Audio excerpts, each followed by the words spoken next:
ये है कि राम भक्तों पर हुआ घात, तो इसके पीछे क्या है? कट्टरपंथियों को टीएमसी का साथ। दरअसल पश्चिम बंगाल में रामनवमी के दौरान कई जगहों पर जमकर हिंसा हुई। आपको बता दें, रामनवमी की शोभा यात्रा को निशाना बनाया गया। इस हिंसा में अब तक की जानकारी के मुताबिक 20 से ज्यादा लोग घायल हो चुके हैं। इस दौरान एक शोभा यात्रा के दौरान बम की भी खबर है, जिसमें एक महिला जख्मी हो गई। इस हिंसा में कई वीडियो सामने आ रहे हैं जो बीजेपी नेताओं की ओर से सोशल मीडिया पर जारी किए गए। इसमें शोभा यात्रा पर छत से कुछ लोग पथराव करते दिख रहे हैं। यह तस्वीर बताया जा रहा है, जो दावा किया जा रहा है वो ये कि मुर्शिदाबाद की है।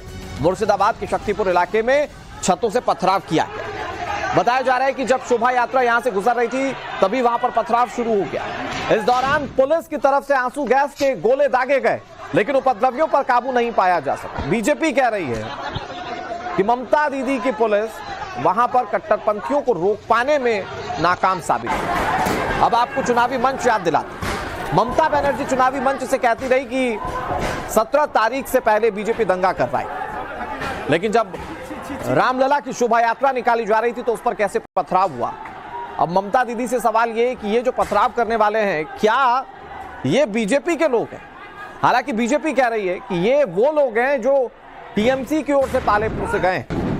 टीएमसी को लेकर इन पत्थरबाजों के साथ कई आरोप लगाए हैं बीजेपी ने, और सवाल ये है कि अब ऐसे लोगों पर कार्रवाई क्या की जाएगी, क्योंकि कई लोग घायल हो गए। सवाल ये है कि आखिर हिंदू त्योहारों पर किसकी नजर है? रामनवमी जैसे पवित्र मौके पर आखिर कौन खलल डालना चाहता है? ये जो तस्वीर सामने आई, बताया जा रहा है कि ये मुर्शिदाबाद की तस्वीर है, जो बीजेपी के नेता तस्वीरें सोशल मीडिया पर जारी कर रहे हैं, और उनकी ओर से दावा किया गया कि कैसे उस शोभा यात्रा पर पथराव हुआ, कैसे उस पर हमला कर दिया गया। तस्वीर हम आपको लगातार दिखा रहे हैं। अब ये 3 तस्वीरें इस वक्त टीवी स्क्रीन पर आपके सामने। मुर्शिदाबाद की तस्वीर है, रामनवमी पर हिंसा हुई, ये सबसे पहली तस्वीर। छतों से पथराव होने लगा, तो क्या पहले से तैयारियां थी? क्या छतों पर पहले से पत्थर इकट्ठा किए गए थे? अगर ऐसा था तो बंगाल पुलिस क्या कर रही थी? बंगाल पुलिस के पास इस तरह के हमले को लेकर इनपुट क्यों नहीं थे? और सवाल मुख्यमंत्री ममता बनर्जी को लेकर भी कि अगर वो बीजेपी पर कई सारे आरोप लगाती हैं ऐसे आयोजनों को लेकर, तो वो अपनी पुलिस को पुख्ता क्यों नहीं करती, अपनी इंटेलिजेंस को पुख्ता क्यों नहीं करती? আমরা প্রমাণ করছে মমতা বন্দ্যোপাধ্যায়ের পরিকল্পনা মতোই তার সমর্থকরা এই কাজ করেছে।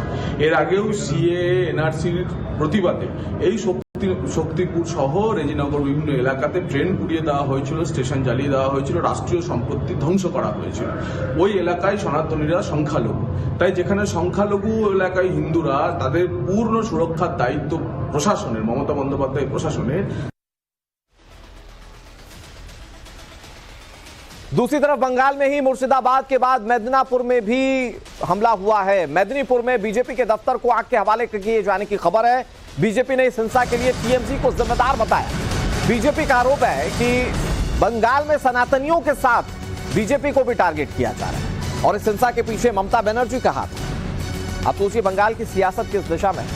बंगाल की लड़ाई इस बार सबसे कांटेदार मानी जा रही है। बीजेपी 16 से ज्यादा सीटें जीतने का दावा कर रही है। बीजेपी कह रही है कि पिछली बार के मुकाबले ज्यादा सीटें जीतेंगे। इधर ममता बनर्जी बीजेपी के वाइप आउट होने की बात बंगाल में कहती हैं, लेकिन इन सब चीजों के बीच में सबसे बड़ा सवाल, जिस तरह की सियासत हो रही है, इस सियासत में आखिर जो नुकसान झेल रही है आम जनता, उसकी सुध कौन लेगा?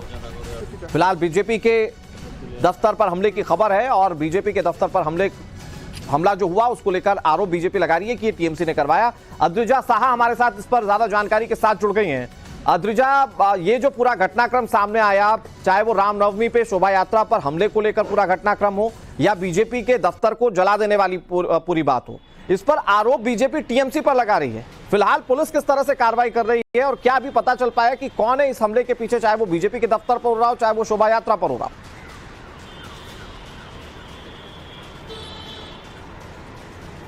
जी बिल्कुल, देखिए ये जो आरोप आ रहे हैं वायलेंस का, पहले बार तो मुर्शिदाबाद में जहां पे रामनवमी का रैली था और उधर स्टोन पेल्टिंग का आरोप आया है, और दूसरी एक और वायलेंस की खबर जो ईस्ट मिदनापुर डिस्ट्रिक्ट से आ रही है, जहां पे बीजेपी का एक ऑफिस नंदीग्राम के एरिया में उसको जला दिया गया। ये दोनों चीजों के लिए बीजेपी जो है एलिगेशंस जो ला रहे हैं वो टीएमसी के खिलाफ ला रहे हैं। हमें अभी तक टीएमसी का इसमें स्टैंड क्या है या फिर उनका जवाब क्या है ये अभी तक नहीं मिला है, लेकिन हम उनसे बात करने की कोशिश में है। लेकिन बीजेपी जो है लगातार ये बोल रहे कि टीएमसी का ये एक प्री प्लान्ड एक स्टेप था, उसके वजह से ये रामनवमी का जो यात्रा था उसमें स्टोन पेल्टिंग हुआ। क्योंकि हमने देखा ममता बनर्जी भी अपने स्टेज से स्पीच देते टाइम का ऑलमोस्ट हर स्पीच में उन्होंने ये मेंशन किया है कि 17 तारीख को सबको उन्होंने बोला था कि शांति से रहिए, और बीजेपी जो है वो आरोप लगा रही थी उनपे कि ममता बनर्जी वायलेंस इंस्टिगेट करने की कोशिश कर रही है उनके स्पीच के द्वारा। हाँ, लेकिन अद्रिजा, अब सवाल ये खड़ा होता है कि पुलिस कैसे पहुंचेगी उन लोगों तक जो हिंसा फैलाने की कोशिश कर रहे हैं किसी भी फॉर्म में। चुनाव का मौका है, चुनावी आरोप तो लगते रहेंगे, लेकिन प्रदेश में शांति व्यवस्था कायम रहे इसके लिए बंगाल सरकार को, प्रशासन को काम करना है।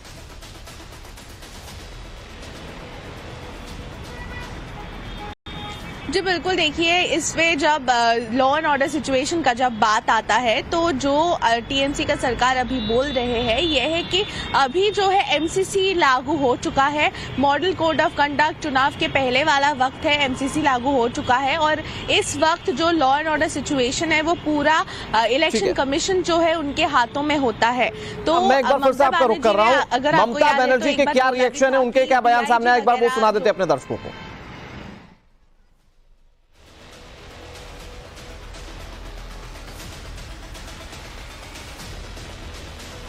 ওদের দাঙ্গা করার পরিকল্পনা আছে, সাবধানে থাকবেন, সতর্ক থাকবেন। দাঙ্গা করে ভোটে পয়দা লুটতে চায়, দাঙ্গা করা ছাড়া, মিথ্যে কথা বলা ছাড়া, ভাওতা ছাড়া বিজেপির আর কোনো গ্যারান্টি নেই। ওদের একটাই গ্যারান্টি। अद्रिजा हमारी सहयोगी लगातार हमारे साथ जुड़ेंगे। अद्रिजा, मुख्यमंत्री ममता बनर्जी बीजेपी पर आरोप लगा रही हैं, इधर बीजेपी का दफ्तर खुद जला हुआ दिख रहा है, तो ये जो आरोप लग रहे हैं इसके पीछे जांच में सारी चीजें साफ हो जाएंगी। बंगाल की जो पुलिस है वो कैसे जांच कर रही है?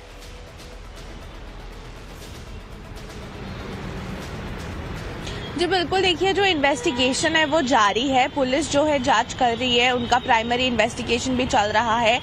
किसने किया था एग्जैक्टली वो कहीं से भी हो, वो टीएमसी से हो या किसी और पॉलिटिकल पार्टी से हो, जरूर उनके खिलाफ स्टेप्स लिया जाएगा। लेकिन जो law and order situation Bengal में है वो टीएमसी यही बोल रही है कि फिलहाल क्योंकि एमसीसी लागू है तो पूरा जो रिस्पॉन्सिबिलिटी है, एडमिनिस्ट्रेशन है, वो पूरा इलेक्शन कमीशन का जिम्मेदारी है देखभाल करना।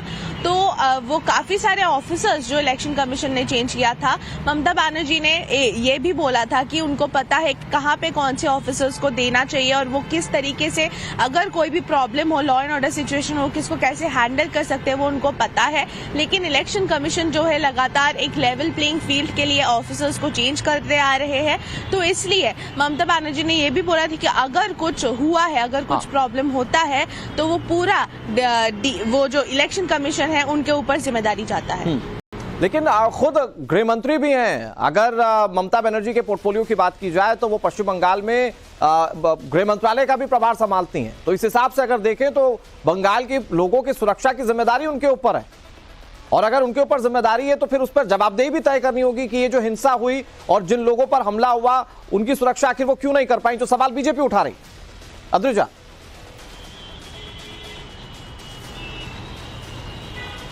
जी बिल्कुल, देखिए बीजेपी का यही सवाल आ रहा है। इनफैक्ट लास्ट ईयर भी जो वायलेंस हुआ था बीजेपी ने लगातार यही बोला था कि लॉ एंड ऑर्डर सिचुएशन जो है ममता बनर्जी उसको कंट्रोल नहीं कर पा रही है, इसके वजह से ये सारे वायलेंस हो रहे हैं। और इस बार भी हमने जैसे देखा कि दो जगह पे, मुर्शिदाबाद में और मेदिनीपुर में, दो जगह पे हमने देखा रामनवमी के रैली को लेके थोड़ा बहुत प्रॉब्लम्स हुआ है, जहाँ पे स्टोन बिल्डिंग के रिपोर्ट्स आ रहे थे और पुलिस जो है ठीक तरीके तरीके से शायद कंट्रोल नहीं कर पाई है, लेकिन इन्वेस्टिगेशन जो है जारी है और हम लगातार कोशिश कर रहे हैं टीएमसी से बात करने का, उनका स्टैंड लेने के लिए। ठीक है तुजा, आप नजर बनाए रखिए, आपसे तमाम अपडेट्स हम लेते रहेंगे। फिलहाल बहुत शुक्रिया आपका हमारे साथ जुड़ने के लिए और तमाम जानकारी